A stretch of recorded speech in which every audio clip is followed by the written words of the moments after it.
একটা গল্প মনে পড়ে গেল।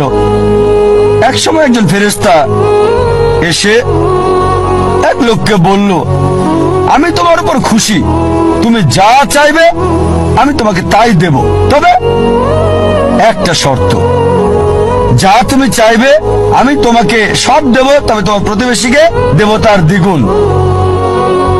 লোকটা বলল, একটা রোলেক্স ঘড়ি আমার চাই। ফেরেশতা তাকে রোলেক্স ঘড়ি দিয়ে দিল। প্রতিবেশী দুটো রোলেক্স ঘড়ি পেল।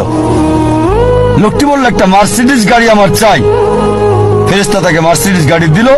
প্রতিবেশীকে দুটো মার্সিডিজ দিল। লোকটি বলল, একটা সুন্দর বড় বাংলো চাই। ফেরেশতা তাকে সুন্দর বড় বাংলো দিল। তার প্রতিবেশীকে দেওয়া হলো দুটো সুন্দর বড় বাংলো।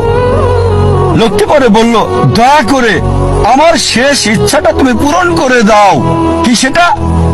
আমার একটা চোখ তুমি নষ্ট করে দাও, যাতে কিছু আমি চোখে না দেখতে পাই। চিন্তা করেন, সে তার নিজের চেয়ে প্রতিবেশীকে নিয়ে বেশি ব্যস্ত। তার জীবন সহজ কিন্তু জটিল সেটা ভাবছে না সে। প্রাচুর্য কি দারিদ্রতা যাই থাকুক, সে বেশি চিন্তিত তার প্রতিবেশীর চেয়ে ভালো জীবন যাপন করা নিয়ে। এ কারণেই সে ফেরেশতাকে বলল, আমার একটা চোখ নষ্ট করে দাও, যাতে প্রতিবেশীর দুটো চোখই নষ্ট হয়ে যায়। এভাবে আমরা প্রতিবেশী কেন্দ্রিক। নিজে সুখী কিনা ভাবছে না, দেখতে পারবে কিনা সেটা ব্যাপার না।